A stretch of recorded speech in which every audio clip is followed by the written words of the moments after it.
Hello, it's Arthur, and I'm back. Some of you might have noticed that I've been gone for 3 months, and that's because I was writing, effectively, my master's thesis. And that was awesome. It was a great experience, and I love doing economics research, but it made it hard for me to find the time to film YouTube videos. Now, my draft is in, and I woke up this morning in the mood to talk about trans joy. This is in part inspired by a comment I got on one of my videos from a cisgender person who was saying that most of the stories that he hears about trans people are about trans suffering, and that he found it really cool to hear me talk about the positive experiences of being a trans man. In my case, it goes beyond having a lot of positive experiences from life as a trans man to the fact that I actually love being transgender. I didn't always love being transgender, especially early in my transition. And I know that for many trans people, their experience they associate heavily with sort of pain and suffering and aren't yet in that headspace. I'm making this video for two sets of people. It's for cisgender people who can't conceive of why a trans person might love being trans, because I think it's important to talk about that being trans, it doesn't need to be a bad thing. It doesn't need to be something we're ashamed of. And the second set of people is for trans people like myself, maybe a year or 2 years ago, who don't love the fact that they're transgender but want to get there. And that's not the case for every person. For plenty of trans people, they're happy being in the headspace where they wish that they were cisgender and are centering their experiences around dysphoria and around pain. But for many of us, the healthiest life as a trans person looks like loving that part of ourselves. This discussion inherently ties back to an old set of debates, and by old, trans politics moves quickly, so I'm referring to like 2018, 2019. I'm referring specifically to the debates around gender dysphoria. I'm sure that many of my viewers are really familiar with this, and it's a very rehashed discussion, but to give a quick overview, there is a debate that was quite active and now less active about whether you need gender dysphoria to be trans. So gender dysphoria is the feeling of discomfort with things related to your assigned sex at birth. So that can be like discomfort with your genitals, or that can be discomfort with being called a pronoun that doesn't fit for you. There were two camps here.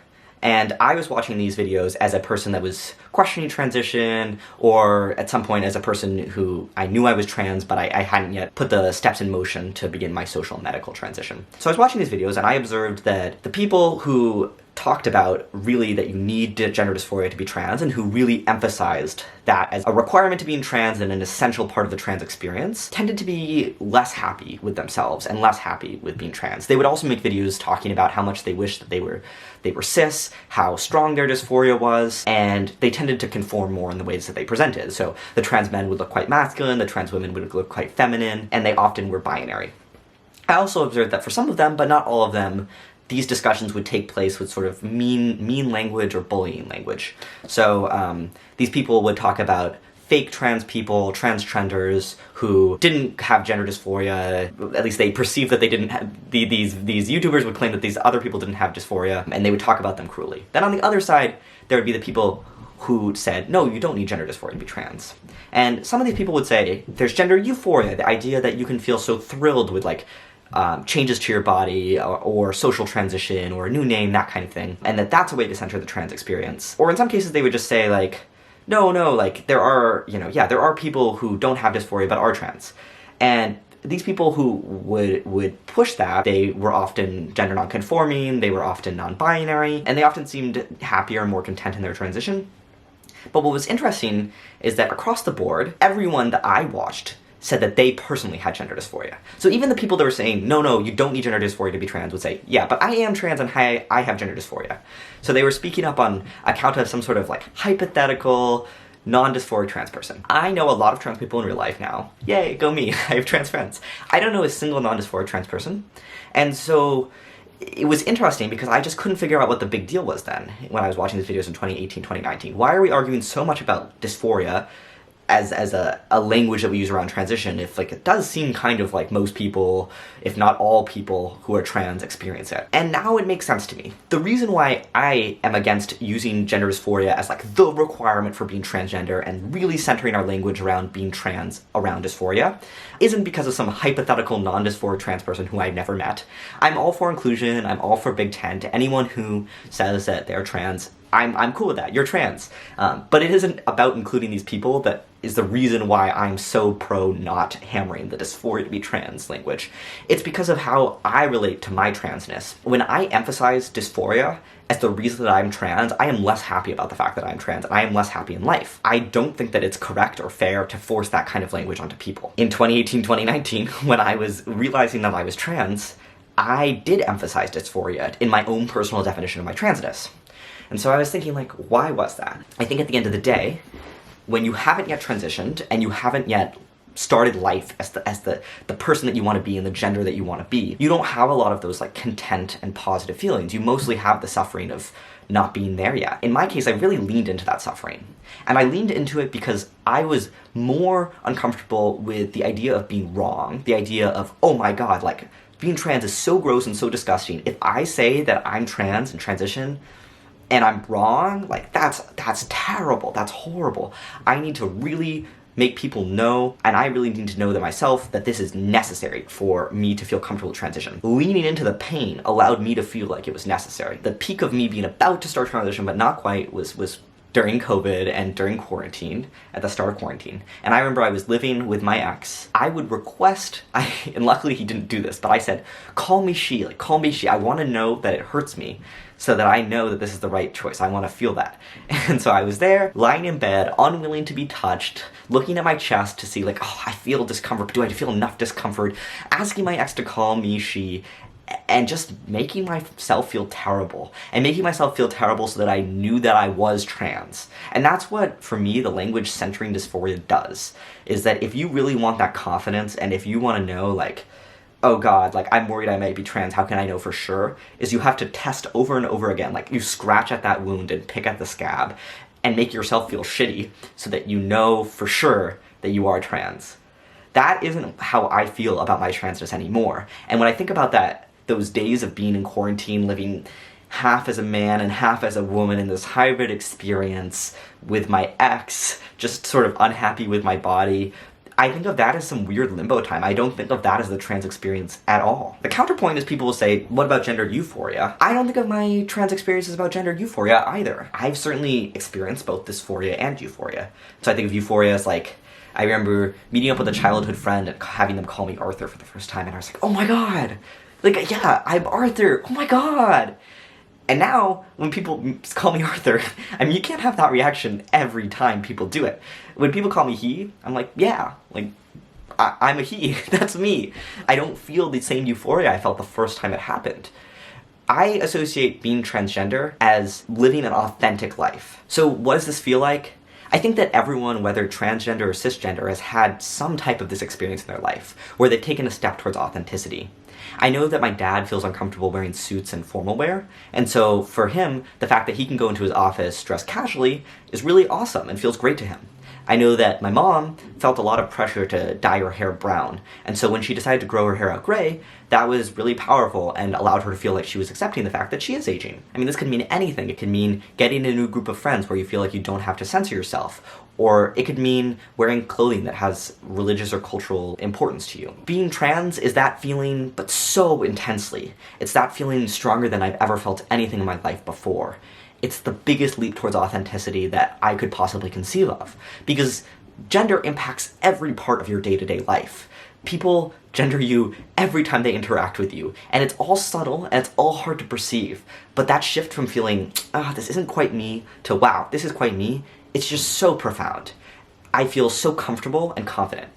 And so I guess another analogy that I've thought of before is like being the wrong gender. To me, it felt like wearing like a big penguin suit. Go around in this penguin suit and people tell you, wow, you look great, Arthur, you look so hot in that penguin suit. And you're like, I guess, I mean, it's a penguin suit. And for some time you can convince yourself like, it's not that bad, it's a penguin suit, it's not like the end of the world. But every time you go get lunch with someone, every time you meet up for coffee, every party you go to, you're in that penguin suit. And it's really hard to feel confident and charming and witty when you're in a penguin suit.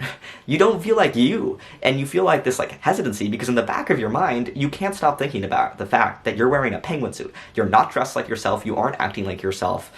There's something like hiding things. Being transgender is the feeling of taking off the penguin suit. It's the feeling of really being me.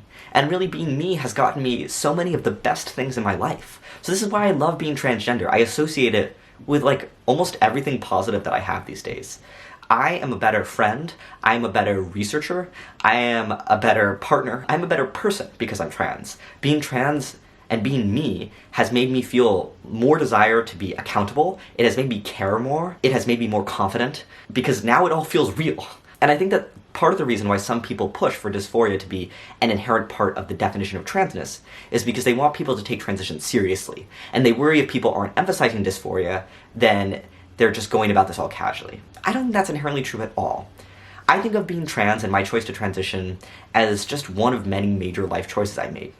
I'm an economics PhD student, and every day I wake up grateful for that choice. I'm not even kidding. I will walk down the street and I will be like, oh my god, I'm so happy I'm an economics PhD student. I can't believe that I get paid to study what I love. I can't believe that I'm going to be able to answer questions that have been bouncing around in my mind for years. My choice to be an economics PhD student was serious. I took a lot of time to think about it, but it's not like I had economics PhD student dysphoria or euphoria. I thought about what my life would look like if I started my PhD. I thought about what it would look like if I didn't.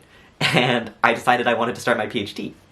And for me, transition was similar. There were a lot of pros and cons I thought about when I decided to transition. I thought about all the different aspects in which my life would change if I chose to transition. And I decided that life would look better if I transitioned. So I did it, just like any other life choice. People buy homes, they have kids, they get married, and you don't need dysphoria or euphoria to make a huge life choice to take it all seriously. You just need to think carefully about what your life will look like if you make one choice, and what your life will look like if you don't. And it's totally fair that part of that decision-making process might be discomfort with your current life, but it can be a lot of other things too. And at the end of the day, I conceive of my choice to transition as the choice between living as a woman or living as a man. Living as a man works a lot better for me. I am so happy living as a man. I never had the choice to live as a cis man or live as a trans man. And I think that people who hate the fact that they're transgender are always centering it around that kind of attitude. They're like, I wish I was a cis man. I compare my body to cis men, and I feel sad about that. That wasn't an option. We didn't have that choice. Being trans allowed me to choose the better of two options for me. I think that the attitude of sitting around and thinking about what ifs is just not that healthy for me. And it's not just an option when thinking about one's transness, it's an option when thinking about all sorts of components of one's life. I came into grad school not knowing how to code. That's like a really important skill for economics research, and I was behind my peers. And I felt really insecure about that. But then I got this job working for a professor, and it allowed me piece by piece to learn those skills. It was something that I always struggled with, and I was always intimidated by, and oh my god, it felt amazing to finally know how to code. And I felt so grateful for that job, and I felt so excited to do research with my new coding skills. So that's how I felt. There's another world where I came in just bitter that I was behind. I wished it had come to me naturally. I felt upset that I had to play a catch-up game, and I resented the time that I was spending learning these basic skills. That's not an attitude that will leave me feeling happy. There are some things in life we just have to work for. Some people are naturally talented at some things, and some people just aren't. And yeah, it's the case that most people are born happy in the gender that they're assigned. But some of us aren't. Some of us have to work for it. I had to work to be a man. That's that. And at the end of the day, I feel so proud of myself for that. I feel proud of myself for having thought about what I wanted in life and reflected so deeply and taken such a big and serious choice to make my life happier. I think that's so impressive, and I honestly can't believe I did it. I'm someone that cares so much about conforming and cares so much about people accepting me that it was so scary to transition. And it was the best choice ever. I remember meeting up with my ex. He said, wow, you really are so confident. And this is the last time I saw him before we broke up, and I nearly cried at hearing that because it had taken so much for me to take that step for myself. And so I think that it's an incredibly admirable thing to be born in a position where, yeah, you have to work for it to get to be the gender that you want to be, but you can. Yeah, I think that there are plenty of times where there's something to be gained from saying, like, I wish I had been born with a cis male body. Sure, there are times where that's useful, but there are times where it isn't, and you get to decide. I've just so reached a place in my life where I don't get much about talking about the pain of being trans. I mostly enjoy talking about my love for the fact that I'm trans, and my gratitude for the fact that I get to live as a man. I just can't believe it. If I was born decades ago, I know that I wouldn't have done it. It's because of the trans activists who came before me that made this an option for me. Someone who is really not, I'm not a trailblazer. I needed transition to be an accessible thing for me to be able to choose it. And it's been one of the best choices ever. So I just feel grateful. I never thought I would feel this confident. I would never thought I would feel so unlonely, so loved and so cared for as I do now, living authentically me as a trans man. So I center my trans experience these days on those feelings of contentedness and authenticity that come from living as my correct gender. These feelings which I consider different from dysphoria, euphoria.